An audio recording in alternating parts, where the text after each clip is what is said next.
High বন্ধুরা, আশা করি সবাই ভালো আছেন। আজ আমার আলোচনার বিষয় হলো নাকের স্প্রে।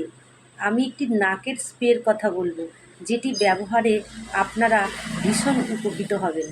যদি আপনার নাক বন্ধ হয়ে যায় বা নাকের ভেতর চুলকায় বা অ্যালার্জিক রাইনাইটিস বা সাইনোসাইটিসের মতো উপসর্গে ভোগেন বা নাক বন্ধ হয়ে যায়, বারবার হাঁচি হয়, তাহলে আমি একটি মেডিসিনের কথা বলবো, যেটি ব্যাকসনের ন্যাসাল অ্যাড নামে পরিচিত।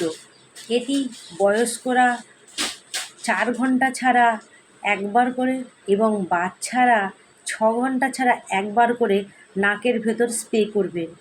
তারপরে দেখবেন যে আপনারা এই কষ্ট থেকে উপকৃত হয়েছেন।